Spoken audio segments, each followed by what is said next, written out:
பால்குண மாதம் என்றழைக்கப்படும் பங்குனி மாதத்தின் 6ஆம் அத்தியாயமான 6ஆம் நாள் கதை இனிதே துவங்குகிறது. லோமச முனிவர் கூறினார்: ராவணனால் துன்புறுத்தப்பட்ட பின்னர் தேவர்கள் அனைவரும் சிவபெருமானின் அடைக்கலத்திற்கு வந்தபோது வாயிலில் நின்றிருந்த நந்தியுடன் ஒரு சிறப்பு உரையாடலை நிகழ்த்தினர்.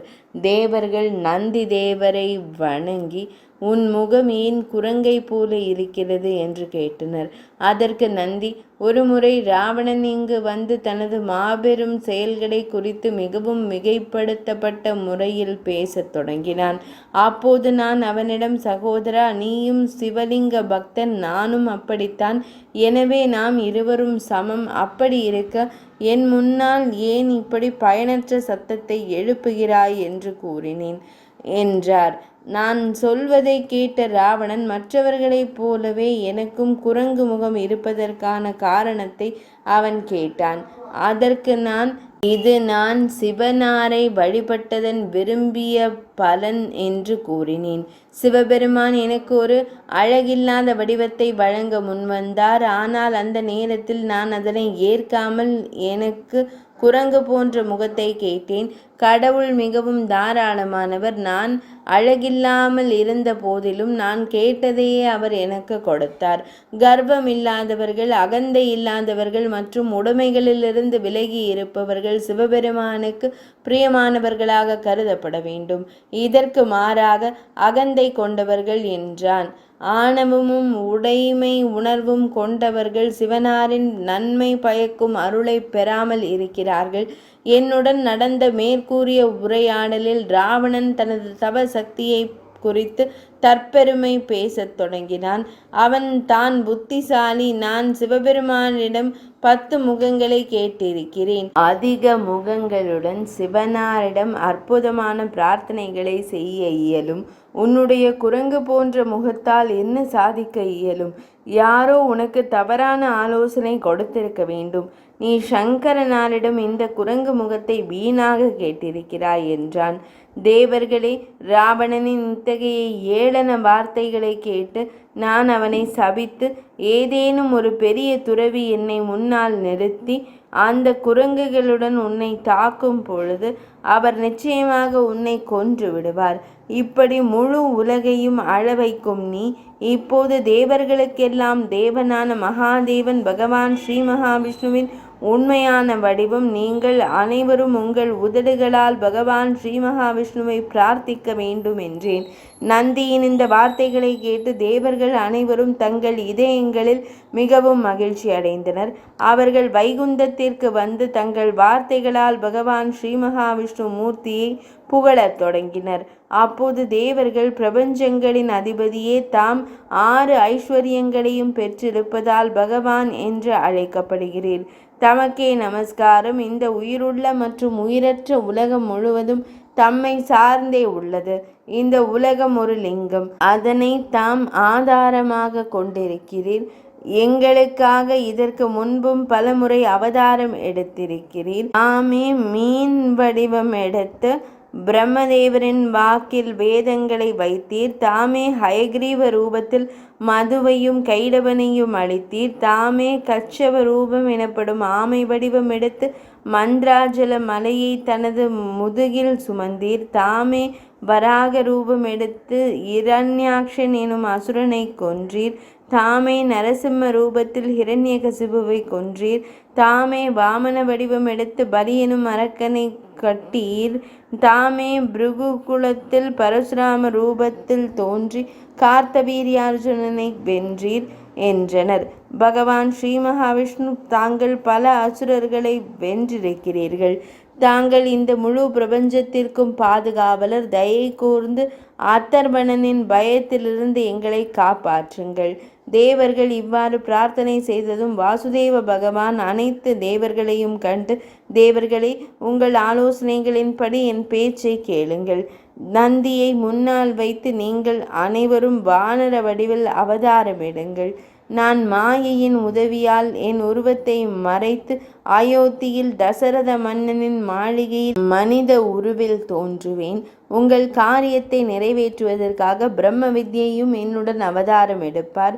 பிரம்ம வித்யையே ஜனக மன்னனின் மாளிகையில் தேவி சீதையின் வடிவில் தோன்றுவார். ராவணன் சிவபெருமானின் பக்தன். அவன் எப்போதும் சிவபெருமானின் தியானத்தில் ஈடுபட தயாராக இருப்பான். அவனிடம் பெரும் தவம் செய்யும் சக்தியும் உண்டு. அவன் சீதையை பிரம்ம வித்யையின் வடிவத்தில் பலவந்தமாக அடைய முயற்சிக்கும் போது அந்த 2 நிலைகளிலிருந்தும் அவன் உடனடியாக அழிக்கப்படுவான் என்றார். சீதையை பின்பற்ற தயாராவதால் அவன் துறவியாகவும் இருக்க மாட்டான், பக்தனாகவும் இருக்க மாட்டான். தனக்கு வழங்கப்படாத பிரம்ம வித்யையை பலவந்தமாக பயன்படுத்த முயற்சிப்பவன் மனித நெறியிலிருந்து தோற்கடிக்கப்பட்டு எளிதில் தோற்கடிக்கப்படக்கூடியவன் ஆகிறான். மிகுந்த மங்களகரத்தில் பகவான் ஸ்ரீ மகாவிஷ்ணு இத்தகைய வார்த்தைகளால் அனைத்து தேவர்களுக்கும் உறுதியளித்து தியானத்தில் ஆழ்ந்தார். அதன் பின்னர் அனைத்து தேவர்களும் அவதாரம் எடுத்தனர். தேவேந்திரனின் பகுதியிலிருந்து வாலி பிறந்தார். சூரியனின் மகனாக சுக்ரீவன் பிறந்தார். பிரம்மதேவரின் பகுதியிலிருந்து ஜாம்பவான் தோன்றினார். சிவபெருமானின் பக்தரான சீலத்தின் மகனாக நந்தி பிறந்தார். 11வது ருத்ரனாகி அனுமன் பிறந்தார். அவர் பேரொளி வீசும் பகவான் ஸ்ரீ மகாவிஷ்ணுவிற்கு உதவுவதற்காக மட்டுமே அவதாரம் எடுத்தார். மற்ற பெரும் தேவர்களான மகிந்தர்கள் பாதி குரங்குகளின் வடிவில் பிறந்தனர். இந்த வரிசையில் அனைத்து தேவர்களும் ஏதோ ஒரு குரங்கு வடிவத்தில் தோன்றினர். பகவான் ஸ்ரீ மகாவிஷ்ணு தானே தாயாக தோன்றினார்.